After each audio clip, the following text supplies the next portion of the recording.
guyyaan kun eebila 15 guyyaa gootota Oromooti. Guyyaa kana haala gaariin kabajaa jirra. Ammoo gammaatti wal dhageettiidhaan as geenyeerra gara dudduubaarra kan jirtan bakka keessanitti sirnaan nu deebi'aa ta'a. Sagantaa itti aanu haasaa waliigalaa miseensa ajajaa olaanaa Aabaa Oboo hoogganaa waraana zoonii lixaa Jaal Marroo Dirribaa Lammeessaa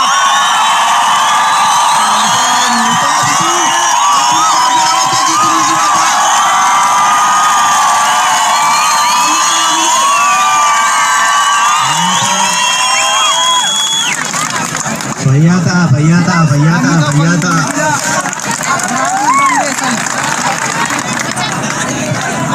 Bilbila namoota fuuldura jiran kan hafe namni kamiyyuu waraabuu hin dandeessan. Ayyee walii galla. Ayyee waan biraa otoo hin taane yeroo malee wanti ta'u gaarummaa hin qabu waan dhorkineef qabnaa isin nu dhageessu jennee abdanna. Kanaafiyyuu haala kana raawwadha. Ayyee baga geessan. Urxummichis galaanichis har'a wal keessa. Urxummiin galaanni gargar hin ba'a. Galaana ammaarriin hin fixaa. Hin feetu. Uummanni Oromoo galaana. Galaanicha keessa immoo urxummicha jira. Waraana bilisummaa Oromoo. Har'a guyyaa gootota wareegamtoota Oromoo eebila 15. Goonni eebila 15 qofaan wareegamu. Goonni guyyaa tokkorra qofaan wareegamu. Oromiyaan sabni Oromoo wanjoo gabrummaa jalatti erga kufee kaasee hanga har'a anaafsii as waliin jirruutti guyyaa kanallee akka kanatti akka kabajannutti lafeetutti cabaa jira, dhiigatitti dhangala'aa jira. Sabni kun goota qabaa fi dachee kanarratti bakka amma jirru kana eenyuyyuu nuun laanne dhiiga ilmaan keenyaatu nuu kennee akka kanaan bakka kana jirra. Qurxummichis galaanichis waliin jiraata, gargar hin ba'u, waraabbiin hin fitu jechuudha. Eebila 15 ka yaadannu miira lamaan. Miirri tokko miira gaddaati. Warra lafeen nu biraa cabe, warra dhiigni dhangala'e, warra lubbuun ba'e, warra eessa buuteen dhabame Oromiyaaf jecha sabni kuni nama ta'ee dhalatee bilisa ta'ee jiraachuu qaba. Akka namaatti roorrootu irra jira. Roorroo sana jalaa bahuu qaba. Mirga uumamaa, mirga namummaa sana qabaachuu qaba. Kun immoo humna biraa kan namummaa namaatti hin aman, ka bilisa ta'anii jiraachuutti hin amanneen sarbamee jira. Sarbamuun kun immoo dhaabbachuudha qaba. Kanaaf ammoo goonni jiraachuu qaba. Du'uufii qabnaa jedhee warri du'ee, warri wareegama sana warri kaffalee har'an waliin hin jiran. Waan isaanitti wareegaman immoo daandii isaarra jirra malee galmaan geenye guduunfaa itti goone roorroo isaan haa dhaabbatu jedhan sana dhibbatti ofirraa hin dhaabne imalarra jirra. Kanaaf goonni keenya wareegama sana guduunfaatti hin goone, isaan immoo nu bira jiranii nu gaddisiisu. Of biraati dhabne. Akka lammataa miirri inni lammataa immoo gammachuudha yaadan. Wanni gammachuu yaadannuu fi goota qabna. Gootan sodaan bakka itti sabaaf lubbuun kennuun barbaachisutti nama lubbuu sana kennu duuba hin deebi'u. Sabni Oromoo saba xiqqaa miti, saba guddaa, saba roorrifamuu qabu miti. Kanaafuu bilisa bahuu qaba. Nuti immoo isa sanaaf lubbuu hin qusannu. Goota akkasii qabna waan ta'eef nu gammachiisu jechuudha. Daandii akkasiirra akka imallu nu barsiisani. Wanjoo gabrummaa dhaloota baachuu hin qabne akka horannu nu barsiisani. Kanaafuu nu gammachiisu jechuudha. Miira lamaan kana qabna. gaddaanis gammachuunis isaan yaadan. Eebilli 15 akkamiin jalqabe goonni yeroo hundumayyuu ni wareegama. Guyyaa tokko jedhee koloniin Oromiyaa cabsanii qabachuu eegale Oromoon immoo sana falmuuf jecha dhiiga ishee jalqabaa cobserraa kaasee hanga ammaatti ka wareegama kaffalaa jiru hundiyyuu goota Oromooti. Garuu guyyaan tokko guyyaa tokkorraa adda. Eebilli 15 guyyaa itti Oromummaan biqiltee garaagarummaan Oromummaa adda diigduu kutaa amantii lagaa itti boolla tokkotti awwaalamte. Wareegama ulfaataa saba kana cunqursaa gabrummaa jalatti hanga har'aallee hambise goota lubbuu hin mararfanne hooggana dhaabaa ka adda bilisummaa Oromoo itti aanaa hayyuu siyaasaa namni 10 bakka tokkotti guyyaa tokkotti kadhamne dhabuun sunillee itoo isaaniin qabaannee har'a bakka kana hin jirru turre ka jennee itti gaddinu isa kana. Ammoo isaan jiraatanii Oromummaan hin sharafamtu jedhanii boolla tokkotti du'anii har'a nu jiraachuu sun immoo nu gammachiisa jechuudha. Jaallan sun gaafas Islaamni asii ka Islaam ammoo hordofne kallattii biraan lakki nuti Oromoo hiree tokko qabna. Gabrummaa falmachuuf baane bilisummaa saba keenyaatti barbaanne fuulli keenya gargar dandeettiin keenya gargar kutaa adda addaarraa dhufu kan walitti nu fide garuu dhiiga Oromoo tokkitti ishee falmannu sana dhiiga sanaan baane wanni gargar nu baasu hin jiru. Nu gadhiistan walii nu fixxanis walii. Oromoon nama akkasii qabdi waan ta'eef gammannaa jechuudha. Waliin dhumatan garaagarummaa kutaa amantii siyaasaa iddoo tokkotti awwaalan nu gammachiisu. Kan nuti gaddinu immoo kan isaan iddoo tokko dhaabbatanii ekeraa du'aa boolla itti baasee afaan itti bane sana liqimsuuf jirutti sodaa tokko malee awwaalamanii nuti har'a sana galmaan ga'uu dadhabuun immoo nu gaddisiisaa jechuudha. Kanaaf miirri guyyaa gootota Oromoo eebilli 15 kan inni wal makaa ta'uuf jechuudha. Miira akkasiitiin yaaddan. Oromoo goota qabdaa? Goota qabdaa? Ati goota? Waa goota? In goota taanaan daandii sanaa jechuu kan nu baasu. Ajandaan Oromoo har'a addunyaatti dhiyaattu kamuu waltajjii addunyaa qabattu kamuu dirree rakkaati. Waraana bilisummaa Oromoo bira isin ummata Oromoo galaanicha bira achiiti kaati. Fagoorraan eegiin. Goon lubbuun qusatu dabeessatu dhokata ayyaan laallataatu dhokata fagoo taa'a harka namaan ibidda qabachuu barbaada. Waltajjii fagoorraa namatti kennuu barbaada. Hojii fagoorraa namatti kennuu barbaada. Waltajjiin dhimma Oromoo laallatuuf dhimmi Oromiyaa laallatuuf dhimmi Oromummaa ar'aa kaasii qoba qabaadhu kaleessas ni beekta si keessa jira si biraati ka'a dirreerraati ka'a waraana bilisummaa Oromoorraati ka'a. Amajjii tokko uummata keenya waliin kabajanneerra asitti ta'uu baatu bakka biraatti.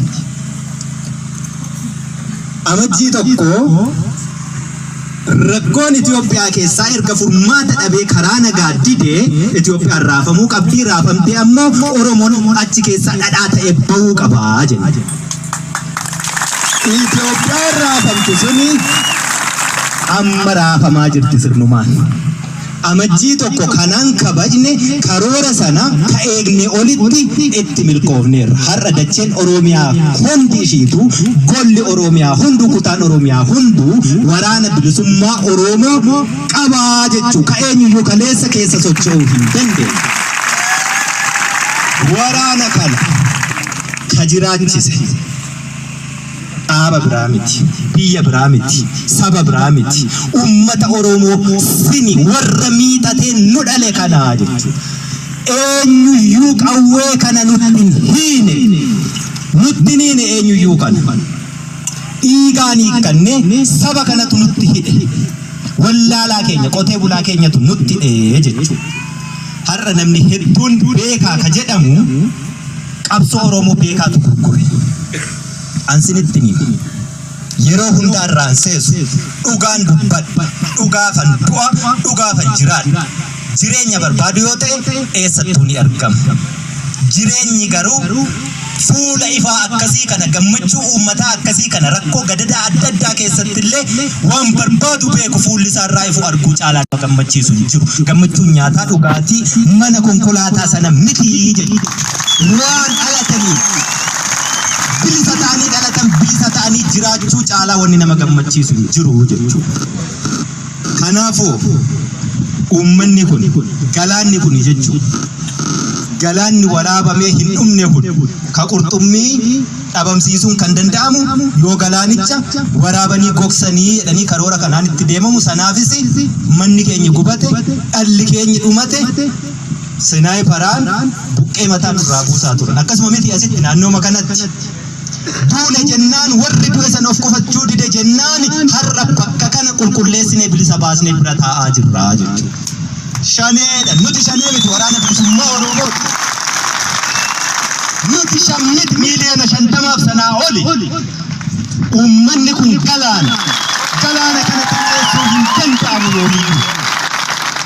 Uummanni kun galaana kana xiqqeessuun hin danda'amu, injifachuunis hin danda'amu. Uummata lola keessatti dhaabbatee ijoollee isaa buna buusuu jechuudha. Akkasuma miti.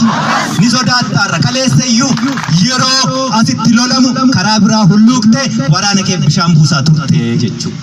Hin nuffiin har'aa qawwee caccabduu 3-5 sana miti ka Riippaabilikaan gaardii qabatu meeshaan addaa waraana bilisummaa Oromoo harka jira. Eenyuyyuu bitee itti laanne dhiigaan hiikkate eenyuyyuu ittiin hiine. Har'a shaneedhanii shiftaa jedhanii ka maqaa nuu baasan bosona keessa miti marsaa karra Finfinnee shananitti marsinee jira akka karoora keenya amajjii 1 sanaatti. Kanaafi akka barbaannetti nuu deemaa jira kanan jedhee. Raafneerra raaftaniittu waan raafame kun immoo dhadhaa ba'uu qabamoo hin qabu? Dhadhaan sun eenyu? Sini uummata Oromoo kanaa jechuudha. Dhadhaa sana qofaa miti. Ama beektu ennaa dhadhaan ba'u baaduun ba'u ka dhangala'uu dhabni jira miti. Isa iyyuu laannu saroota keenyaaf laanna inni irraa jiru. Saba guddaa kana keessaa kosiin hin dhibu.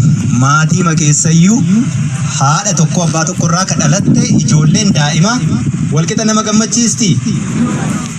Dhabni sunis isuma kosiinu keessa jiru sana isayyuu laannu jechuudha. Hubattanii akka karoorfannetti deemaa jirra. Inumturra inumurraa jechuudha. Egaa ajandaa hin fudhannu, ajandaa namaa laanna malee jenneerra. Hubattanii kagamaa gamana beekaa fakkaate hoolaa keenya fakkaate gogaa yeeyyii uffate nu tuttuqutu jira. Diinni diina natti dhukaasa, itti dhukaasa, na ajjeesa, nan ajjeesa, inni rakkoon qabu. Hamtuun bofa dhagaa keessaa miti ishii fagootti ilaalu bofa afaa jalaati. Akkasii miti? Isa akkasii kana haa eeggannu. Hiikkanne egaa. Hiikkannu yoo nagaan jiraate ni hiikkannu. Nagaan hin jiru taanaan immoo yoomuu hiikkachuun hin jiru. Eenyutu natti sintu natti miti? Yoo barbaadan hiikaa fudhadha. Ankanaachi dirree lolaa irratti namni nurraa hiikee fudhatu tokkoyyuu hin jiru jechuudha. Irraa hiikna malee hin hiikkannu. Kanaaf amma waraanni bilisummaa Oromoo hojii manaa hin fudhatu. Hojii manaa namaa dhala malee, hojii manaa namaa kenna malee. Oromoon kaleessa goota qabdi, goota hedduu qabdi. Garuu hojii manaadha itti kennaa jiraachisanii wareegama kaffale. Wareegama sanatti guduunfaa dhaloota gochuu danda'u dhalateera har'a. Dhaloonni kun ammoo ajandaansaas, waltajjiinsaas, hojiinsaas asumaati ka'a waan ta'eefi tuttuqqaan Oromoon hoogganan qabdu. Oromoon nama ishee qajeelchuun qabdu.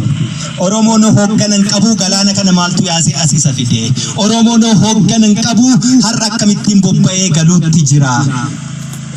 Raasneerraa raafama kana immoo itti jabeessuu qabna. Ro'oonuu raasanii ennaa xumura jala geessu garmalee rukutaniitu booddee immoo maal tolchan suuta maal ta'a dhadhaatu wal qabataa jechuudha. Dhadhaatu wal qabata. Kanaaf lafa waraanni bilisummaa Oromoo bilisa baasaa deemutti waraanarraa waan eegina. Uummata Oromoo rakkoo keenya walitti himna. Rakkoo keenya guddaan injifannoo keenya guduunfinee bu'aa firii isaa nyaachuu dadhabuurraa namni nu harkaa fudhachuutu baay'ate. Waliin dhabiina. Arba lamatu wal lolaa jira. Gidduutti maaltu miidhama? Marga miti. Arbi lama yoo wal lolu gidduutti kan miidhamu marga. Amma ariyaa jirra. Baqatee sirnaan bakka hin gadhiisne lafa qabannee immoo waajjira dhaabbannee sin tajaajilaa jiru. Wal'aansoo warri gitiinsa kana keessa akka lola arbaa lamaa sana kan miidhamaa jiru uummata keenya nu jiraachisaa jiru keessa jiraannu kana jechuudha. Miidhaa keessa wallaallee miti nuti sinuma eessa jirra du'aa jirra miti. Kana caalaa waan sinii gochuu dandeenyutu hin jiru qabeenya addaan qabu lubbuu kootii olitti. Sanammoo ammayyuu amma iddoo kanatti dhalate jennaan lubbuu kiyyan barbaada taanaan asitti ni wareegama baqachuun hin jirtu na bira sun siniif jechu isin immoo dhiiga kiyya dhangala'u sana firii itti godha. Firii itti gochuun maal jechuu amma bakka kanatti rakkoo mootummichi baqatu nuti ari'uu gidduutti namni bakkatti waa himatu dhabu wallaaluutti hin jiru nin beeka. Waajirri jira iddootti waa himattan. Poolisiin jirti, milishaan jirti, abbaan seeraa jirti. As isheen deebisii yoo oboon sinii bu'uuresse malee sun silmi. Silmi waggaa shanitti ibsaan sii gasha, daandiin sii baasa, bishaanan sii fida, mana barnootaan sii ijaara, hospitaalan sii ijaara, waraqaa filannoo fudhu nafil waggaa 5 booddee malee waliin argitan chaawo. Daandiin isaan sinii baasan asiin citeen achiin citeen konkolaataan irra deemu utoo immoo baasuu baataniiru iyyuu ta'e immoo lolaan as kutee achi kutee haati dhiira irra deemuu dadhabuurra isuma dur beeknu miilaan irra yaanee wayyatu. Bishaan sii gasha, ibsaa sii gasha. Mee ibsaan magaalaa keenya kana jira dukkana miti. Kanaafuu warri suni nun bulchu nu tuuxa silmi loonii beektu of hin danda'u loon sanatti yoo maxxanee nyaate malee warri kunis warra of hin dandeenye mataan furrii uummata kanarraa dhiiga tuutee hiddaan dhuuraatti hidhatee nyaachuu bare waan ta'eef yoo qurxummichi jabaate iyyuu qurxummicha miti galaanicha iyyuu ni dhabamsiisna kan jedhan. Kanaaf namni nu oogu sila namni siif jiraatu namni siif du'u namni siif qabsaa'u sila maaliif waraabee si balleesse? Siif miti sila siif taanaan maaliifi galaanicha gogsine dharre galaanni jechuun siiwee galaana gogsoosoo ta'e salphaa beeki galaanan gogsine.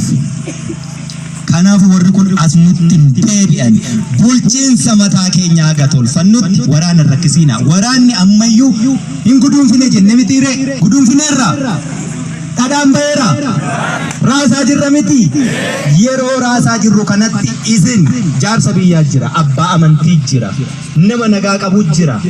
Maaloo uummata Oromoo dhiiga ilmaan keessanii isin mee ijoollee meeqa wareegame baddaa kanatti. Inni sun sinitti dhagaamu sinin mararu namni akka dhugee machaa'ee bahaa gala wal dhorkata boo maali Oromoo saba guddaa kana miti akkamitti akkas ta'a? Maaliif ta'a? Dacheen kun beeki kan nuti irratti jibbamaa jirruu fi dachee badhaatu taadhii kana lalistuu kana ka qonnee irraa nyaanne horree irra yaasne kana dachee kana irra jiraanne akkamittiin uummanni guddaan hammana ga'u kuni maaliif qawwee malee bullu jettu? Maaliif uleen malee bullu jettu? Ta'uu qaba. Haati hiyyeessaa miidhamuu qabdi. Namni hirkoo hin qabne rakkataan miidhamuu qaba. Abbaa humnaa qofaa ta'uu qabna. Itti maaliif wareegamna re? Diina maa komanna ofiifuu waliin taanu taanaan ofiifuu waliin dhageenyu taanaan. Waraanni kun fagoorraan dhufne ilmaanuma keessan miidhattanii ciniinsifattanii deessani haati hiyyeessaa. ilmaan kuni roorrootu manaa baase kaleessa dhagaa darbachaa ture dhagaa darbachuuni mootummaan buusu burtukaana yoo ta'e malee jennaan qawwee kaase afaan mootummaan sun beekuun dubbisuuf kanaaf ijoollee makeessan dandeettii addaa waraana addaa bakka biraarraan finne ijoollee kanarraa dhiiga sinii laatte lafee sinii cabsaa jirti waan guddaa biraan eegina hojiitti hin baay'isiina badii balleessaan ooliina rakkoo hedduun har'asin himattanii bilisummaa boodayyuu furuun kan rakkisu hedduutu jira diinni kun quurama hedduu uummata kana kan keessa kaa'e waggoota hedduuf mee masjiida yookaan bataskaana yookaan waldaatu lafa koo irratti ijaarame koottaarraa naa kaasaa dhiiroo hin danda'ama har'a ajandaa akkasii waraanatti hin fidiina mee gaafa lafa satti gurguree waddeessa irra hin jiru waggaa 20 booddee waddeessa irratti biqile na jalaa muriin mee rakkoo walxaxaa akkasii qabattanii hin dhufiina taabotatu bahaa daandii kanarra waggaa 30-40 bahaa ture amma seerri hin jiru kanaaf taabonni kun asirraa hin ba'uun narraa kutaa wallu nyaachisu bilisummaa booddeeyyuu seera mataasaa danda'e baafannee tolfannarraa ka hafe akka qoosaatti masjiida waggaa 20-30 asirra jiru lafa koorraa naa buqqisii jechuun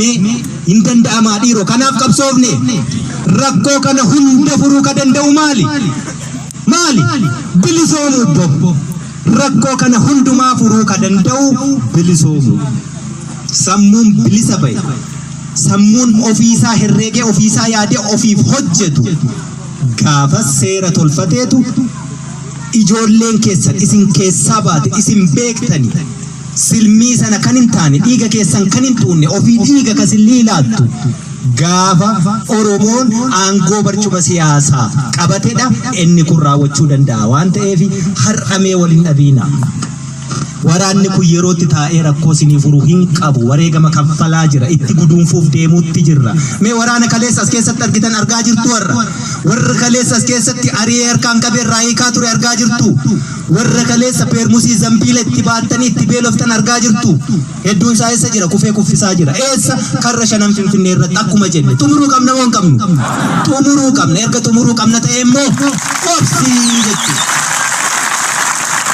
nimbee kanatti dhagaama namni akkatti bahee galuu dadhabuu inni humna qabdubbo humni kee uummata dadhabaa jaarsa jaartii kanarratti hin ta'i eegi waardiyaa bahee fi har'a biyya Tigraay yoo laaltan loltuu isaanii miti ka biyya eegaa jiru uummata isaaniitu nama gabroonfatee beeka dachii ati irra teessu kana mi'aashee isaantu si caalaa beeka ati har'a gabrummaa jalaa ba'uuf hin falmattu isaan deebi'anii si gabroomsuuf wareegama kaffalaa jiru jechuudha falmadhu obsimmoo rakkoddootti himattu dhabde sana ciniinnadhu waggaa 100 kayyuu baannee deemuutti jirra yeroo gabaabduu obsa bilisa ba'uuf falmadha irree tokkoon akkasi wayyuu gaafa sana keessaa baane koottuuti rakkoo yoo lubbuun jiraadhe akkatti furanna gaafu siin furaa jechuudha hammasittoo ka furamu jaarsi biyyaa furu abbaan amantii furu dadhabaa walitti hin darbiin abboo deemtanii gabaa keessatti mataa waliin booqiina kun aadaa badaa dhiiga waliin dhangalaasiina kadiinni dhiiga nu dhangalaasu ni gaha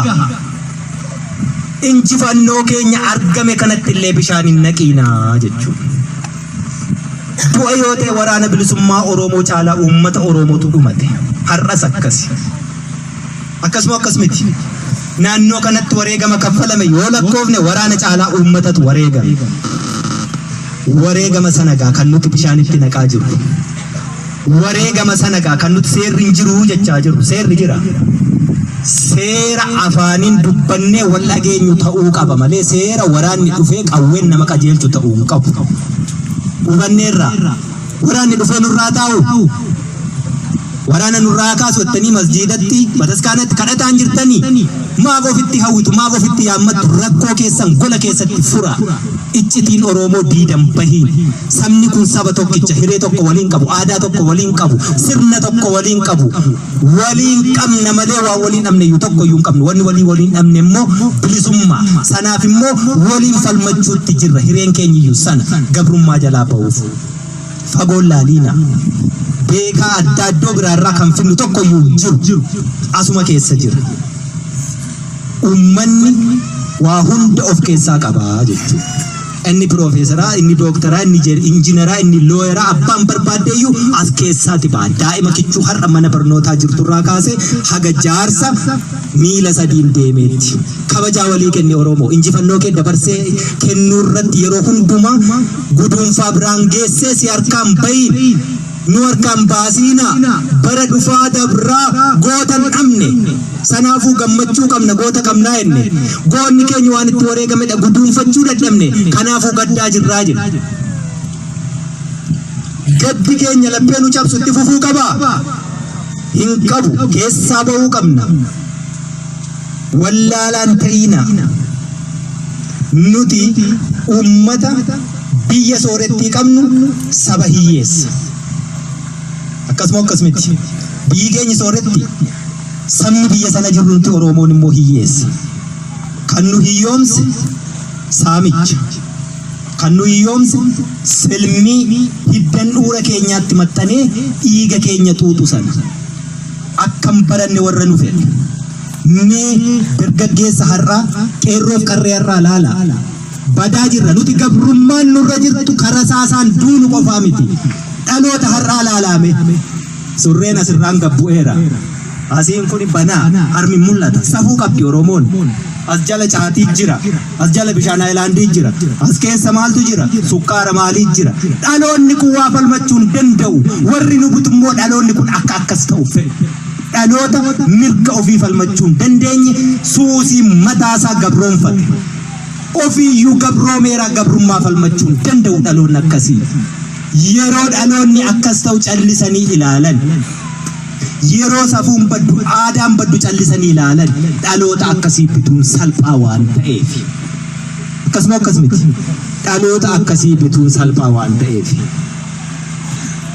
Iddoo ooluun beeku, iddoo buluun beeku, hin baratu.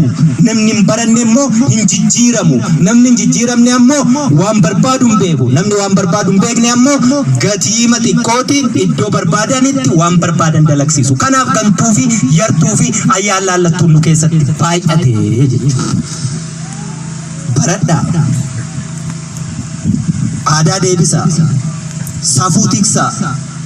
Dadhabaa gargaaraa. Xiqqaa guddisaa. Oromoon aadaan ishee kanaan beekamti. Kun yoo walitti dhufe gabrummaan nurran bultu. Abbootiin keenya kaleessa qabsoon bilisummaa Oromoo qawwee kaasuu miti. Oromoo wal ta'ee afaan tokko dubbatee walii galee tabbaba'ee irraan gadee fincaa'ee ennaan lolaa fincaan isaatu galaana ta'ee diina fuudhee deemaa jedha. Loluuyyuu nun barbaachisu beeki yoo harka wal qabannee walii galle. Woboo qabdu har'a. Woboon irraa woboo kaleessaa irraa adda. Leencoo lataa waan inni jedhe beektu woboon irraan kunii booji'amaa natti fakkaataa jedhe. Maalii jennaani eessaa fidee reenjerii amma kanaa uffatee deemaa. Reenjerii jechuun ishee kana uffata kana. Booji'amaa miti woboon irraa. Ummata galaana kana keessa dhaabbata dachee taadhii badhaatuu lalistuu kanarra jira sammuu ittiin itti fayyadamu qaba. Ummata kanatu natti uffise. Booji'amaa miti. Oromootti idaa yookaan gatii tokkoon fuune waraanni bilisummaa Oromoo biyyi kamiyyuu sabni kamiyyuu waan liqeessine waan laanne gaafa bilisa baane idaa tokkoyyuu hin qabu. Idaa namni nurraa qabu gatii namni nurraa qabu sini ummata Oromoo kan sanammoo wareegama lubbuu sinii kennineetu bilisummaa sinii finne. Kanaachi waraanni bilisummaa Oromoo har'a meeshaa eenyuyyuu hin hidhanne ni qaba ni hidhata uffata eenyuyyuu hin qabnes ni dhuffata. Uffati sunis immoo warshaa mootummaatti oomishiisna. Sinii galee achumaa dhufaa jechuudha. Akkasumatti warshuma isaatti oomishna achumaatti uffanna. Booji'amaa miti nuti. Sammuu booji'amee bareetu booji'amaa namaan jedhaa jechuudha. Sammuu kaleessa uummata galaana qabu waraana bilisummaa Oromoo 30 hanga 40 qabu. Qawwee gahaa qabu. Waraana bilisummaa Oromoo ammana ga'u kana qawwee irraa hiiksisee ummanni miileena sadiinu booji sammuu sanatu jiraarrayyuu dhaloonni har'aa garuu sanaaf hin jiru. Goleen Oromiyaa hundi waraana bilisummaa Oromooti qaba. Gatiin nurra hin jiru nuti. Waraanni bilisummaa Oromoo har'aa immoo akka kaleessaa injiraanee cinaa'ee xuraa'ee shamee ka deemu miti. Ummata kana qaba. Sintu jiraaf uffannee deemna, sintu jiraaf nyaannee deemna, sintu jiraaf hidhannee deemna. Eenyuyyuu nun boojine gatiin tokkoyyuu nurra hin jiru jechuudha. Gatiin tokkoyyuu nurra hin jiru. gatiin biyyaas haa ta'u, gatiin nama dhuunfaas haa ta'u, gatiin saba kamiitu nurra jiru. Hiikannee irraa hidhachuu beekna. Dhaloota akkasiitu dhalate. Dhaloota sanan beekani warri har'a waraanni kun eessaa fidee meeshaa akkasii baatee deema. Waraanni kun eessaa fidee nyaata eessaa dhugaa nu ta'u dur ija mukaa nyaannee jirani. Uummanni kun maal jechuutti jira? Maaliif wareegamuutti jira? Uummanni kun osoo akkasitti nu waliin hin jiru ta'e nutis hin jiru. Maaliif galaanni kun haa gogu jechuutti jira? Wareegama sin kaffaltantu qurxummiif galaana kanatu gargar ba'uu didee sagantichi ammas ittuma jira. Har'ammoo guyyaa 15 isa xumuraa waraana bilisummaa Oromoo daaraa botoroo goonaa jedhanii socho'aatti jiru. Anaaf simmoo as teenye dhiichisaatti jirra. Wanni miidiyaarra jirtuu fi wanni lafarra jirtu gargar. Insamamnu himfudhannu hindumanna malee gaafa dhumanne immoo dacheen kun ona lafa onaarraa immoo waan barbaadan dalaguu danda'u jechuudha. Hanga uummanni Oromoo dachee kanarra jiru garuu qabsoon bilisummaa Oromoo hin booji'amtu, harka hin laattu, hin jilbeenfattu, ni injifatti. Ni injifanna. Tapha siyaasaa ilmaan Oromoo beekan Oromoo hedduun kaleessa goyyomfame jaarsummaa mala maaloo waraanni bilisummaa Oromoo har'a hanga qeensa xurii qeensa kiyyaa kana dhimma Oromoo irratti waa sharafamte jennaan hin fudhannu.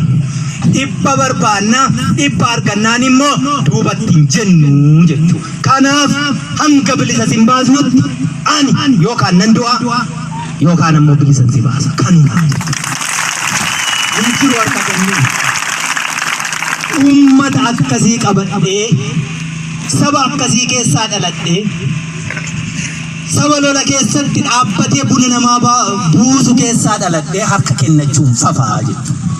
Kaleessa taatee dabarteetti irraa baranneerraa. Namni irraanfateera abbaan eele madaa'e godaannisni sun jiramoon jiru. Inni madeesse irraanfatus inni madaa'e godaannisicha argaa jiraata. Hedduu gowwomneerra. Amma huuba qoonqoo taaneetti rakkanneerra. Gadi nun luqimsanii rakkoo, ol nun tufanii rakkoo. Maal barbaanna? Bilisummaa. Hanga sana arginutti asuma teenyaa. Gootonni keenya har'a yaadataa jirru kaleessa waa hedduu jechaa turan. Sana keessaa tokko qabsoon bilisummaa Oromoo bofa hudduu seente. Harkisan, inchitti, gadhiisan, hillitti lachuu rakkoo. Qabsoon bilisummaa Oromoo wanni isaan kaleessa dubbatan sun ta'aa jirti jechuudha. Oromoon galaana irra dhangalaana sanaaf qophaa'ee jechuudha. Yeroo hundumaa harka duwwaa dhumachuun hin taanee fi qawwee hiikkannee lolaa jirra. Qawwee diillollee itti dhiyaannee gaafa marsinu immoo galaana kana irra dhangalaasna qophaa'e. Galaanni sun immoo waamicha goona uummata keenyaaf. Yeroo isaa eegne. Mootummaan abbaa irree Itoophiyaa keessa jiruu fi sabni saba Itoophiyaa keessatti saba cunqurfachuu bare har'a itti jiru hundumasaa beekna, ajandaa laachaa fi deemna. Gaafa bira geenye guduunfuuf jennu galaanicharra dhangalaasnaa jechuudha. In dhangala'ammoo yeroo barbaannetti duulli amma guyyaa 15tti oboof hin maalii jedhani suni waraana irraa ta'e ka mootummaa sana ka harka kennataa oolu ka hamileeni garaachatti achi keessatti deebi'ee qawwee lafarra gototaa jiru ittiin ol kaasu hin jiru lafarra. Anaaf siitu as jira, laficha anaaf si beeka. Namni bosona keessa jiru tokko iyyuu jiru. Eebila 15 har'aasitti bara dhufu handhuura keenya Finfinneetti yoo ga'uu dides bilisummaa fiduu yoon dadhabe du'uun dadhabu saba kanaaf. Duuti immoo herreegan qabdu. Asiin kufii achiin kufii hin qabdu. Gaafa dhufte iddoo dhuftetti lubbuu sana qusachuu waraana bilisummaa Oromoo bira hin jiru. Magaala kana tiksuuf jecha engadduma goonni kufeera. Ni tiksina, dhiigaan tiksina. Dhiigaan tiksuu qofaa miti immoo ni goolamna. Goolabuu jalatti garuu galaanni uummataas nu waliin dhangala'uu qaba. Hammasitti jabaadhaa obbo Jabeessa. Hidhachiisa, irroomsa, eebbisa, bobbaasaa jechuudha. Warri sun bobbaastan immoo har'a karra shanan irraa lolaa jira. Asii ka'e galata qabdu. Galata waliin gashinuu fi hin keenya yeroo isaa malee. Keessumaa uummanni naannoo kana akkatti jiraachistan sintu beeka. Akkatti asii biqilee bobba'ee golee Oromiyaa hunda sukkaara ta'ee dhamdhamamaa jira waraanni asii socheessuun. Sintu bobbaafate ijoollee keessan. Kaleessa duuderra. Yeroo kaleessa du'aa turre Wallaggi maal ta'ee jedhan. Wallaggi homaan taane ilmaan isaatiin torban tokko bulee mi'aashee arge. Nagaan bahee galuu arge. Ofiin of ta'ee bilisa ta'ee jiraachuun maal akka taate arge ni dhamdhame. Abbaa Isaayyaa sukkaara dhamdhama jettanii mi'aashee beeki. Harkaa fuudhan jennaan sukkaaraaf dhaqee du'e gootaa jechuu sabasaaf. Akkasuma miti. Sabasaaf goota deebi'ee sukkaaritti nyaachuuf deeme beeki. Ati immoo sukkaara isa keessaa oomishamaa jiruuf hin duutu yoo taate sabni akkasiin jiraate iyyuu lafarra. Amantii kamiiniyyuu waaqni kamiyyuu waaqi tokkichum amantii gargar. Sabni mirga isaaf hin falmanne eebbayyuu hin qabu waaqa biratti jechuudha. Warri nu gabroomse iyyuu nutti deebi'uu falmiirra jira har'a. Nuti immoo warri gabrummaa jirru warri dhukkubicha abiddichi nu keessa jirru nu gubaa jiru kuni akkamitti rafnee buluu qabu. Waraanni bilisummaa Oromoo sagantaan deemuu jira. Beekaa qaba, loltuu qaba, injiinera qaba. Waraanni bilisummaa Oromoo hooggana qaba.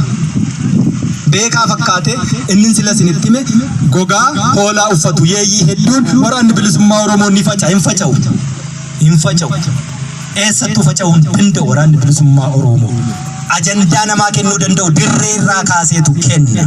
Warri akkas jedhu suni warra waraanni bilisummaa Oromoo akka inni hin guddanne akka inni hin banne gidduu sanatti ittiin sinsaaman daldala tolfatantu sana jedha. Waraanni bilisummaa Oromoo jiraachuu qaba, jiraatee guddachuu qaba, guddatee lolachuu qaba, lolee bilisa baasuu qaba. Sana ta'uu baannaan sababa waraana bilisummaa Oromoo uummanni Oromoo baduurra waraanni bilisummaa Oromoo baduu wayyaa. Sababa keenya sin baduurra nuti baduu wayyaa. Hanqanaachi waraanni kun akka hin banne akka hin jiraanne gidduu kanatti ka ittiin saaman ta'uu qabu. Yeroo hedduu warri hoogganan qabdanii maal sagantaan jiru dirreema jira, dirreema irraa kennama. Oromoon har'a akka kaleessaatti iyyaa hin jiru. Tolas du'aan jiru. Hojii manaas namaa kenna. Hin fudhatummoo iddoo barbaachisuttis ni ajjeesa. Ta'uu manna. Yoo nagaan jiraate waliin jiraachuun danda'ama ta'e immoo sabni akka Oromoo nagaan hin jiru. Addunyaa kanarra Oromoo jechuun nagaa jedhama. Nagaa kana uummata fuulli isaa gammachuu qabu ilmaan isaa kanarraa waa dhaga'uuf aduu kana keessa dhaabbataa jiru kana nagaa isaa kabooressutu dhufa. Kana ofirraa ittisuuf jecha duulaa akka weenni inni muka kanarra jiru yoo argitan foon isaa nyaattu ni ajjeesa. Maaliif? Faachoo isaaf bareedaa jechuudha. Nu faachoo keenyaaf du'aa jiru. Sun immoo dachee kana, dachee magariisa kanaa jechuudha. Ni kenninaa dachee magariisa kana?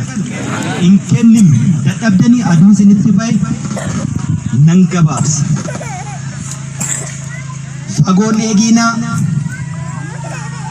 seera biraa, nama biraa, beekaa biraa, bakka biraarraa dhufee rakkoo keenya furaan eeginaa. Beekaan sin keessa jira, jaarsi sin keessa jira. Rakkoo keessan waliif obsa, wal dandahaa, namni waliin ajjeesiin, rakkoo daangaa, rakkoo maallaqa walii liqeessu sanaa walitti hin bu'iina. Obsa. Isa harkaan qabne xumuranna. Isa raasaa jirru kana keessaa dhadhaabaafna dura. Kanaaf obsi Oromoo saba guddaa. Sabni guddaa hangana ga'u kuni sababa cuutiin baraa dhufaa dabraa gabroonfame har'a dhaloonni tapha sana harkaa qabdutu dhalateera.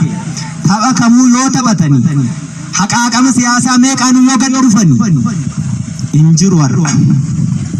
injiru gowwamuun Oromoo biran jiraatu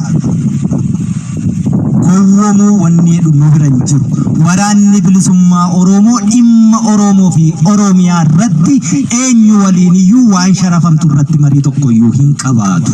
Kanaaf akkuma sila jedhe hanga xurii qeensaallee waan taatu dhimma Oromoo sharafuuf qawwee hidhannee lola irra hin jiru.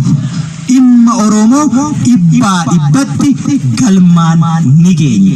Ka galmaan gahuu danda'u immoo waraana bilisummaa Oromooti. Waraanni bilisummaa Oromoo har'a jeneraala lolaati, boru immoo ministeera nagaati jechuudha. Waraanni bilisummaa Oromoo dhukaasuu malee siyaasa hin danda'u. Maal jettee tokko kadeemtu jira. Waraanni bilisummaa Oromoo kan kaleessa siyaasa dabballeen qaadireenii kutaashan jaa hin baranne dooktara piroofeesara keenya micciiraa oolteeyyuu har'a micciireetu bakkatti galchaa jira. Kanaaf har'a jeneraala lolaati, boru ministeera nagaati. Fagoorraan dhufuu jechuudha. Waraanni bilisummaa Oromoo hojiinsaa kanuma waraana bilisummaa Oromoo qofa, waamamni isaa immoo uummata Oromoo galaana kanaa qofaa jechuudha. Eenyuuf waamama hin qabnu, eenyuuf hin dhoowwaannu, uummata keenyaaf owaanna kanu gaggeessu, kanu qajeelchu, ajandaa hojiis ka harkaa qabnu eenyu nutti hin kennu, ofii dirreerraati of biraa qabna. Kanaaf gariin siyaasa hin dandeessan dhukaasuu malee yoo jedhani siyaasa hin dandeenyu yoo ta'e immoo yeroo harka nama haqaaqanii qawwee namarraa hiikan sanuu qawwee lola keessatti osoo hin taane dirree nagaa irratti akkamiin oolfanne ree jiraa jechuu beekichi asuma keessa uummata Oromoo keessaa jechuudha. Shakkiirraan qabaatanii ijoollee kee kaleessa dhagaa darbattu sanarraa istiraateejii qabsoo jijjiirteetti dhagaa darbachuurraa gara qawwee dhukaasuutti.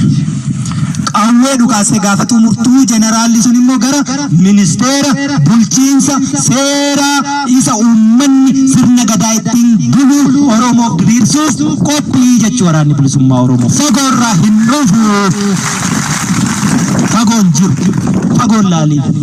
Har'a rakkoo qabdu rakkoo keessan namni isinii furuu dadhabu nama gaddisiisa. Sana kagoon immoo sila isinitti meeraa dubbii xumuraa arba lamatu wal lolaa jira gidduutti margi miidhama waan ta'eef lola ari'uuf baqachuu gidduu kanatti uummati bulchiinsa lafa qabatee rakkoo isaa furuu hin qabu ofii duuchacha.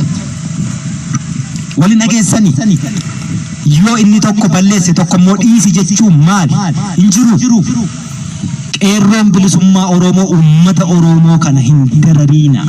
Uummanni Oromoo galaanni kun gaafa dallane mootummaa miti riphee lolaarras dhangala'uu ni danda'a ni beeknaa jechuudha. Gaafa uummati keenya nutti dallane nu balaaleffate ka qabsoo dhiisu jalqaba anaa jechuudha. Uummata waliin lola naqoon. Uummati akka Lammaa Magarsaa jedhe sana osoo hin taane isin dhugaa gooftaadha jechuudha. Isa siyaasaaf jedhan osoo hin taane isa dhugaa gooftaa. Waan hanga funyaan itti hidhate kamuu dura dhaabbatee xiiqii qabatee yoo lole baay'ee du'uu danda'a, baay'ee hidhamuu danda'a, baay'ee miidhamuu danda'a. Xiiqii qabatee wal ta'ee dhaabbate jennaan garuu ni injifata xumura irratti uummati. Kanaaf uummata lolan. Waraanni yoo isinitti balleessa ta'e fagoorraa dhufne ijoollee keessan dandeettii addaan qabu manuma barnootaa ture kaleessa ni dogoggora. Dheebuu qaba, beela qaba, jaalasaa kaleessa caa tokko jala taa'anii waliin Oromiyaa bilisoomte arguuf qabsoo gaggeessne jedhetu jalaa kufeera ta'a dallanee sitti dhufa. Garaa booraa hedduu qaba waraanni. Ibidda keessa oolla. Waan nama aarsu hedduu jira, waan si gaddisiisu hedduu jira. Jaalakee ammuma waliin dhaabbattee waliin dhukaasaa turtetti si biraa kufa awwaaltee bira dabarta. Dadhabdee reeffasaa allaattiin sooratti. Yeroo kana dallansuu addaa miira addaa keessa isaa jiru waatti dubbattee si keessummeessuu dadhabuu danda'a. Sanatti aarta. Akkam jetteetti aarta. Amma itti aartee egerimmoo hin jiru yuunnu. Sinin gaddisiisu.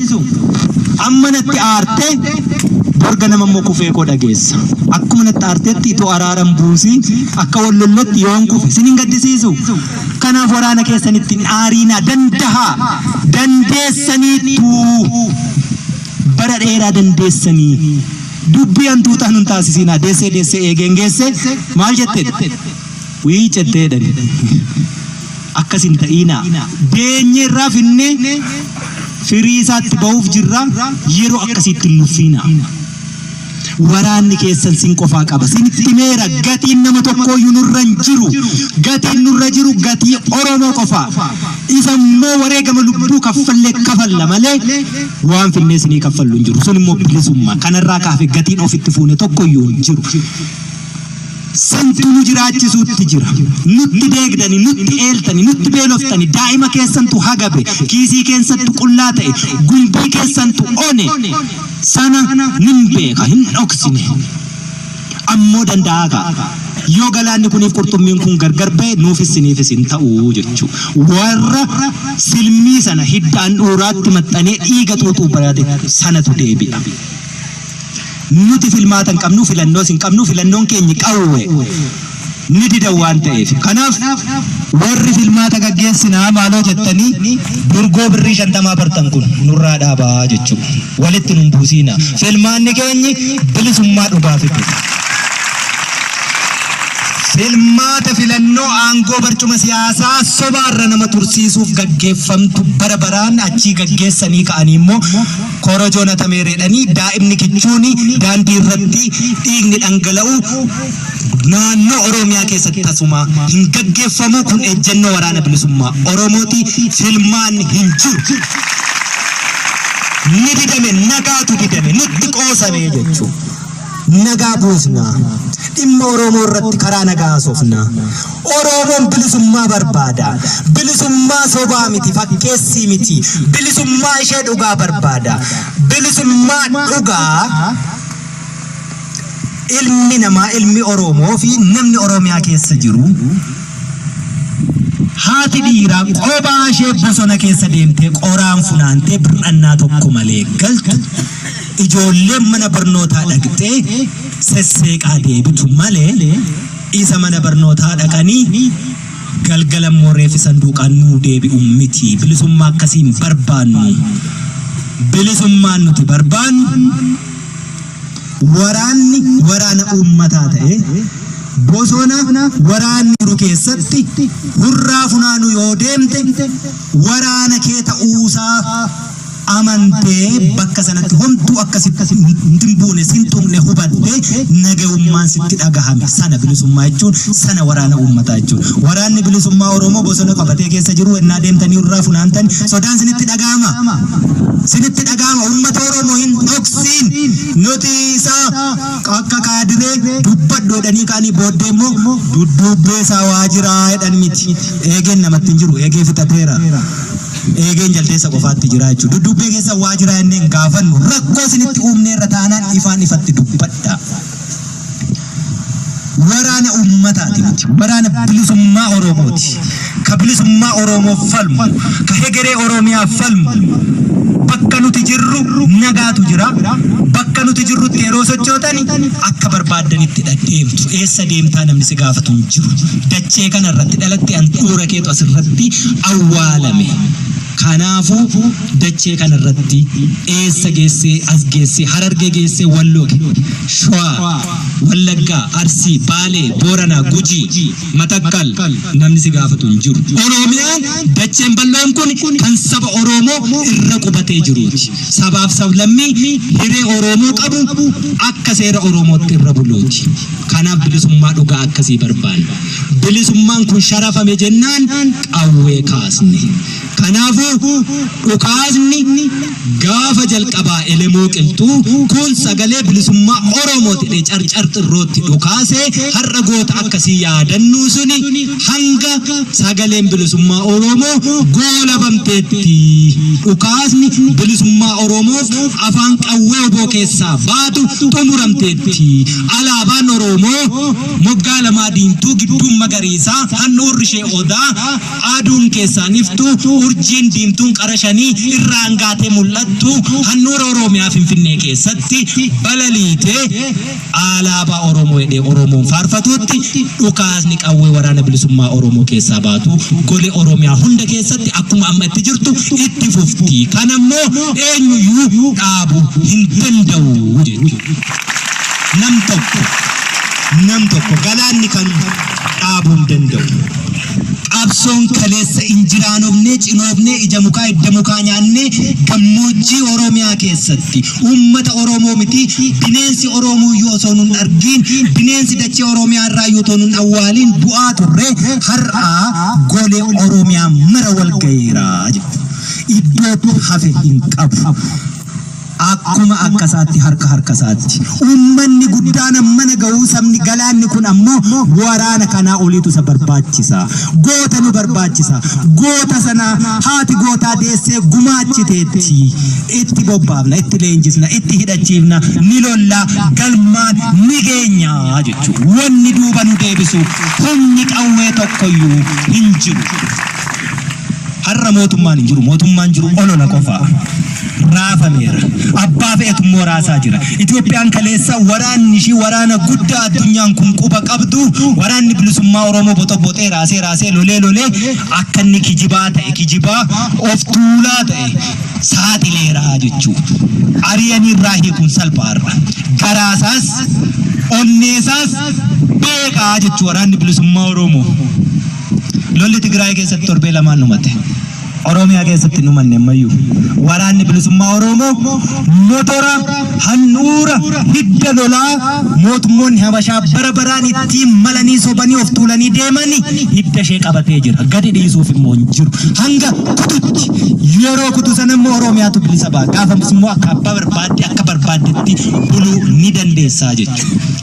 Angaafas yoon barbaade qotee yoon barbaade hatee imma keessan na jiraachistan har'a qabeenya horadhe hin qabu an qabeenyi kiyya ummata Oromooti waraanni bilisummaa Oromoo qabeenyi isaa saba Oromooti sabicha galaanicha katuffatame kan tuffatamne ammoo dachee keenyaaf nu xiqqeessanii barnoota nu dhorkatanii doofaa nu taasisanii saamicha dachee badhaatuu kanaa abbaan fe'e ijatti babaasu sanaatu kanaan nu ga'e waraanni bilisummaa Oromoo immoo otoo ijjisaa arguu harmeen kiyya abbaan kiyya hin saamamu qabsoo sana keessatti wareegama barbaachisu ni kafala Oromiyaa bilisa taate saba Oromoo bilisa ta'eef ni ijaarraa jechuudha kanaaf of qopheessi Oromoon yoomiyyuu taanaan goota qabda taanaan kabajaa qabda keessumaa Itoophiyaa keessatti biyya qawwee malee kabaja hin qabne keessatti qawwee nu barbaachisa warri dogoggoree qawwee nu hiikkachiise ni gaddinaa fi har'a isaaniifu bakka isaan jiran waliin beekna beekumsi siyaasaa dogoggorri siyaasaa akkasiitu kanaan nu ga'e waan ta'eef ibiddi suni nu laballabeera qawwee kumaatamaan nu hiikkachiiseera itti cichee warri hafe immoo warra kana kumaatamaan deebisee hidhachiiseera irraa hiikee ammoo quba keenyatu madaa'e ajaa'iba hin kunnu hin gannu isaaniifis ni falmanna nam tokko tokkeef osoo hin taane sirni isaan hidhe bakkaa ka'ee akka isaanis bilisa bahaniif falmannaafi jechuudha sirna isaan hidhetu bakkaa ka'uu qaba malee namni tokkittiin har'a hiikuuf nuti dhiiga kaffallu namichi boris ni hidhama sirnicha nama hidhutu achuma jira har'a si baasaa borsi hidha kanaafuu nam tokkoof miti wareegama kan kaffalu nama miiliyoona 50 sanaa oliiti kakumaatamaan hidhame mana hidhaa jiruuti sirna nama ejjennaa siyaasaa ilaalcha siyaasaa of danda'e mataasaa itti amane qabu hidhu bakkaa kaasu dhalli namaa walqixa uumaa walqixa nu uume dandeettiin hojjaan hojii wal caaluu dandeenya bilisa taanee dhalanne bilisa taanee jiraanna bilisuma taanee dabarra yoo sana dhabne ammoo bilisoomuu baannus gabrummaa didannee gabrummaa falmachaa dachee kanarraa dhabama kan kanarraa hafe bilisummaa waaqi ganama nuu kenne gabrummaan jijjiirre ameen jennee jala hin bullu jalan bullu jala bulaa jirtu osoo jala bulaa jirtu ta'e mayoona gurra qabattanii nutti iyyitu nutis asin dhaabbannu uummata loluu hin dandeenyu waan ta'eef hin lollu uummata keenya lollu uummata didaa uummata waan barbaadu beeku didaan kun ammoo didee golee Oromiyaa hundatti tamsaaseera qaanqeen asii mul'atte Oromiyaa hunda keessatti guca taatee ifte sintu itti afuufaa ture angaateetti jechuudha. Hedduun ammoo bakka hedduu taate itti afuufaa turan isaan immoo itti bubbisiisaa turan akka inni dhaamu sinsuuta. Suuta akka isheen wal qabattee ibidda taatee golee Oromiyaa hundatti guca taatee iftutti afuuftan. Gariin ammoo akka isheen asii baatee bakka adda addaa naman tuttuqne asumatti dhaamsuuf akkuma amma duula guyyaa 15 woboo bakka kaasnaa jedhamu sana. Duulli guyyaa 15tti deemee iyyuu fixatu du'anii jiru ga'uuf. Gaafa as ga'e immoo bututa kanatti irraa hiikaa jechuudha. Achiyoo waraanni bilisummaa Oromoo ni lola ni ajjeesa, qeerroon bilisummaa Oromoo immoo diina kufe irraa hiike hidhataa jechuudha. Kanaaf qophii qeerroon bilisummaa Oromoo. Waraanni bilisummaa Oromoo diina ni lola. Kuffisee bira darba. Qarreef qeerroon shamarran dargaggoon Oromoo irraa hiikii hidhan. Dhimma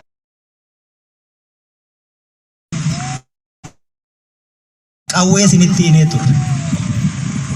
Uummatni keenyi akka bittaaf ta'uttidha, akka bittaa cunqursaaf ta'uttidha, gabroonfamee bara dheeraa akka turuttidha irratti hojjetan. Qawwee argattan jennaan hafuura baafattan jennaan haaloo sabirrii dhibba liqeessitee fi waggaa 20 irraa si dhawwatee taa'udhattee bal. Dhiiroo silaa qawween suni yoona kana siniin ittisa ture ani as keessa waraanni kun as keessa dhaabbatu lafa qawween qabne lafa ooboon qabne lafa roorroon itti hammaatte lafa cunqursaan itti hammaatte achii lolanna ture. Akkasin godhiina qawwee dhabadha gabroomne qawweetu nu cabse qawween keessaa baane jechaa jiru. Har'a sabni biraa waan inni jechaa jiru beektu. Sabni abbaaf eeyyuu garuu ni dubbata malee Oromoo takka kaleessaa roorrisee ajandaa nuu kenneen bulu ajandaa laannaa fi nutis. Yoo waliin jiraachuu ta'e hin jiraanna. Waliin hin jiraannu taanaan immoo ollaa gaarii akka taanutti hojjenna. Yoo ollaa gaarii hin taanu ta'e immoo balbala keenya akkaataatti cufachuu dandeenyutti hojjenna. Sanaafis of qopheessi. Oromoon har'a dirqama hojii manaa itti kennanii fudhachuu hin qabu. Akka inni hin fudhanne immoo waardiyaasaatu jira waraana bilisummaa Oromoo. Tapha kamuu keessatti waraanni bilisummaa Oromoo haqaaqamee haqa Oromoo dabarsee hin kennu. Haqaaqees haqa namaan fudhatu. Haqa ofiif immoo ni dhaabbata waardiyaa. Qawween sinitti kennamee hedduun itti wal ajjeesuuf maaf dhimmatti baatu. Hin godhiinaa san ittiin of eeguudha qabdan. Ittiin of tiksuudha qabdan. Har'as qawween ni jira. Walitti hidhuu sodaan. Akka tokkotti fudhattee diinatti galtaa. Dhaabbadhuutii falmadhu boottiin qawwee dhiigaan hiikanii lafa nagaa irratti geessitee namatti hin kenniin. Qawwee kasirraa hiikanii yoo dadhabame itti wareegamte reeffa kee irraa fudhatan. Kanaachi lafa nagaa irratti qawwee hin kenniin. Ni lolla borus. Ni hiikama. Qeerroo ni dhadhi. Roorroo qoladhi. Uummata ittiin hin darariin. Warri mana irra deemtanii uummata keessumaa maqaa waraana bilisummaa Oromootiin xureessitanii uummata kana dadhabsiistan nuffisiistan hiraarsitanii irraa dhaabbadhaa. Uleen hin buliina jechaan bulaa godhii hin godhiin hin bulaa. Dheekkamsa hamaa waraana irraan barbaadiina. Uummanni kun uummata gadadoo deegnii gabrummaa roorroon bara dheeraa mana irratti ijaarrattee rakkoo meeqa keessatti jilgeenfatee siniin guddifate maatii keessan deemtanii darariinaa jechuu qeerroon. Qeerroon bilisummaa Oromoo inni kaleessaa caasaa kaleessaa deebisii ijaari lafa hidhi saba gargaari Oromoo rakkoo keessaa baasi ba'aa wal gargaari rakkoo walii furi qaawwa jirtu duuchi. Qaawwa diinni barbaade nu seenuu fulluuquuf jiru isin immoo balbala gootanii hin baniina. Rakkootti diinni nu seenuu lolaan miti yeroo hundumaayyuu edda lafti nagaa ta'e yeroo diinni as keessaa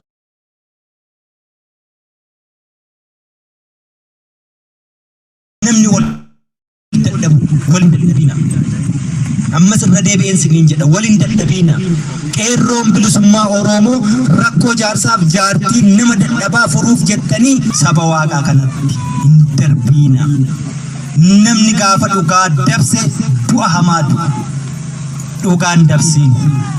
Dhugaan haa jiraatu. dhugaan erga ilmoo waaqaa ta'e isumaaf haa galu. Sabni saba waaqaa edda ta'e cubbuun itti darbame suni nu gaafata. Cubbuu itti hin darbina. Waraanni bilisummaa Oromoo yoo sin gaddisiiseera ta'e har'a guyyaa gootota Oromoo, guyyaa wareegamaa, guyyaa lafee, guyyaa dhiigaa, guyyaa lubbuu kanatti nuuf galcha tokko keessan keessaati baanee hidhanne diinarraa hiikanne ijoollee ma keessan kaleessaati fagoorraan dhufne beektu dandeettii isaanii of galchaa obsaa fi ittiin darbina akkasinitti hin dabarre immoo cubbuun dalagiina. Sinii galee sana tolfanne jennaan wanti nu dhabu jiru nuti madda qaanqee bilisummaa iddoo irraa biqilteeti asitti. Qabsoon bilisummaa Oromoo carcarti roobba har'aa eegalte karaa dhiyaa deebitee lalistee Oromiyaa guutummoo wal geesseetti. Waraanni bilisummaa Oromoo har'a kibba jira, kaaba jira, baa jira, gidduu jira, iddoo hundumaa jira. Kuni hundumtiyyuu moo kan inni jiraatu sini ummata kanaani. Galata dhan qabdanii galanni keessan bilisummaadha malee hunda dandeessanii miiliyoona baastaniitu nu jiraachisaa jirtanii. Gatiin nama tokkoyyuu nurra hin jiru. Kanaaf walaa dandeenyu. Galaanichiif qurxummichi gargar ba'uu hin danda'u. Galaanni bannaan qurxummiin hin jiraatu. Qurxummiin keessan jiru taanaanis galaanni qulqulluu miti. Galaanichi lubbuu qabaatu kan inni beekamu yoo waan lubbuu qabuuf keessatti horsiisuu danda'e kanaachi galaana kosaa'ee ta'a jechuudha. Kanaaf qurxummichi inni sin keessa jiru waraanni bilisummaa Oromoo, galaanichi sini uummata Oromoo, wanni kun gargar hin ba'u, wal taanee falmannaa, wal taanee bilisoomnaa jechuudha. Duuba deebiin hin jiraatu. Wal danda'e. Ololaaf hin jilbeeffatiin. Lollee injifanneerra. Ololaaf hin jilbeeffannu. Ololaaf hin jilbeeffannu. Asiin bahe achiin bahe asiin xiyyaara isin irra buusuu fi achirra maalii jira asiin eessaa Shaabiyyaa dhufe asiin Amaara dhufe suni lola qorqalbiitti uummata keenya cabsan. Abbaan barbaade immoo haa dhufu. Oromoon ni jilbeenfata. Kanaan dura immoo jilbeenfateera. Hin jilbeenfanne irras hin jilbeenfatu, boris hin jilbeenfatu. Ni jilbeenfachiisa, jilbeenfachuu qofaa immoo miti gabrummaa hiddaan buqqisnaa jechuudha. Warri kaleessaa gabrummaa hiddaan buqqisna ta'uu didde dhalootatti guddisna jedhu sadarkaa irra uummatichi jiruu fi dammaqiinsi uummatichaa irra jiru ilaaleetu jedhe. Dhaloonni isaan jedhani guddateera irra dhaloota biraatti hin guddisu hiddaan buqqisaa jechuudha. Gabrummaa hiddaan buqqisna dhalootatti guddisna jechaan hafnu. Nuti hiddaan buqqaane hidda isaas buqqisne dhaloonni inni dhufu bilisummaa keessa haa jiraatu malee gabrummaa hiddaan buqqisuuf wareegaman kaffalii. Akkasitti walii galla. Kanaaf har'a guyyaan wareegamtoota Oromoo eebilli 15 kan gaafa Oromoon gabrummaa jalatti kufuurraa kaasee hanga har'aa borillee wareegama kaffallu itti yaadannu goonni yoomiyyuu ni kufa. Wareegamni garuu wareegamarra guyyaan tokko guyyaarra gaddi tokko gaddarra ulfaataa ta'e ilaalamee eebilli 15 guyyaatti addi bilisummaa Oromoo hoogganoota isaa warra qaroo ta'an dhabe. Isaan kun dhabamuun ammoo Oromoon waanjoo gabrummaa jalaatti akka kuftu yeroo biraatti bilisummaa ishee akka tarkaanfatu waan ta'eef gaddichi garmalee guyyichis garmalee ni ulfaata. Kanaaf guyyaa kana kabajna. Oromoon guyyaa kana gaddaaf gammachuu yaadata. Kan inni gaddu wanna isaan kaleessa irratti kufantu galman geenye nu waliin hin jiranii jiraatanii silaa waan isaan kaleessa amantiin kutaan lagaan gandaan homaan osoo waliin qoodiin irratti wareegaman sun galma gahuu arguu dhaban nama gaddisiisa. Ammoo Oromoon akka kutaa amantii ganda lagaa waliin qoodne immoo boolla tokko keessatti awwaalamanii saba kanaaf namni akkasii jiraachuu akka danda'u nu agarsiisani goota qabna ni gammanna nu gammachiisu. Guyyaa akkasiiti kabajne. Ummanni Oromoo bakka jirtan hundumaatti nagaa labsaa, wal gargaaraa, rakkoo furaa, waraana keessan immoo jabeessaa, sintuu hidhachiifatee sintuu hiikkachiisa. Yookaan ammoo bilisa sin baasee waardiyaa dhaabbatee waraana uummataa ta'e ittiin sin tiksa. Poolisii uummataa ta'e ittiin tajaajila hawaasni argachuu malu sinii kenna. Hanga sanaatti hin nuffiina. gaara guddicha dhiibdanii jigsuu jala yeroo geessanitti duuban deebi'iina. Galata sanan dhabiina. Waliin hiriirre, waliin waadaa seenne, waadaa sana waliin guduunfaatti goona. Guduunfaatti goonu yoo ta'e immoo daandii irraa maqnu yeroo nu barbaadame lubbuu sana aarsaa goona. Goonni yoomuu ni kufa.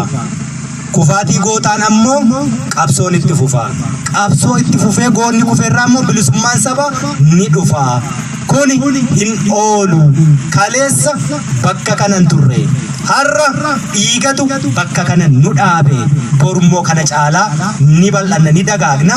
Oromiyaa hunda waliin keenya. Akkuman jedhe hawwiin kiyya akkuma karoora amma deemaa jirruttis barri dhufu eebilli 15 yoo jiraanne argine handhuura Oromiyaa Finfinnee takka nuu ta'u abdii waraana bilisummaa Oromooti. Abdii qofaa miti ka itti of titibnullee jechuudha. Fayyaa ta'a. Asaasinitti dheeresse aduu keessa sin dhaabe jaalala nuu qabdu. Ani immoo kana dachaan sin jaalla. Jaalachuu miti siniif hin du'a. Kun waadaa kiyya. Ololli kamuu sin jilbeenfachiisini. Ani Oromiyaa keessa galaanicha keessa jira. Yoomiyyuu eessattuu biyya kamittuu baqachuun hin jiru. Kanaafuu du'eeraa ka'eeraa badeeraa cabeeraa kakuu qabna waan galmaan ga'uuf itti bobbaanee jira. Hinduunuu galmaan keenya jechuudha. Har'a inni galaana kana argu garaachatu gubataa bulaa. Uummanni Oromoo immoo dhadhicha raase keessaa xiqqoo malleetoo ishee hundi ishiin bahin mummuuxataa jechuudha. Kanaaf sagantaa warri harkaa qabu sagantaa akkaataatti xumuramu nutti hime nagaan gammachuun jaalalaan mararfannaan wal hawwannoon wal maleen qabnu waliif haa jiraannu irbuu haaromsannee kan kana duraa caalaa daran jabeessine waraana keenya waraana bilisummaa Oromoo waraana keessan akkaataatti kana caalaa hidhachiisuuf bobbaafachuu dandeenyu irratti kana caalaa itti ciccinee itti duune galaanichuma taane qurxummii kana of keessatti qabanne duula nutti qiyyaafate aggammate qolanne qolachaafuu qofaa miti duula mataa keenyaa banne guduunfaa itti goonu irratti walii galleetu nagaan gara manaatti yeroo galtan jabbii diidaa burraaqxu daa'ima taphattu kofaltu bilisummaa dhugaan isa akkasii argaa. Fayyaa ta'a. Galata qabdu. Horaa bulaa. Deebanaa. Si waliin oolee, si waliin bulee, si waliin dhiichisee natti tola. Ammoo karaarra dhaabbannee dhiichisaa namnu hin geenye yerichi yoo nagoota meeqa kufa ammas. Asitti nuutiin tiksuuf gootatu kufaa jira. Boris sin tiksuuf goonni ni kufa. Kanaaf yeroo keenya irra guddaa dhiichisaan hin dabarsinu. Dhiichisa biran keenya moo hin geenye eessa baasaa dhaqa harkaa qabnaa jechuudha. Kanaafuu sagantaa goolamne jennaan akkuma isinitti himametti gararraa dhufetti yeroo galuu nagaa labsaati. Waraanni bilisummaa Oromoo waraana nagaati. Bakka deemu hundumatti bishaan kennaa fi karaa argisiisaa dahoo ta'aa fi gaaddisa ta'aa fi haalolatu haa injifatu. Diina inni immoo kuffisee bira darbirraa hiikkadhaatii qawwee diinaan saba tiksaa. Kanaaf Itoophiyaan raafamuu jalqabdi amajjii tokko saganteessine raafamaatuma jirti. Nuu ta'uu didde waan ta'eef yoo raasuu dinne immoo akka aannaniitiin hin qammantii hin tortotti hin baddi. Tortortee yoo badde immoo keessa banna waan ta'eef sirnaan dafnee raasnee dhadhicha uummata Oromoo baasna. Akkuma jennetti deemaa jira waan ta'eef shakkiin qabaatiin duuban deebiin kan durii caalaa jabeesse. Akka Shimallis Abdiisaa halkanii guyyaa hojjedha. Jabaadha. Fayyaa ta'a. Abbaa wal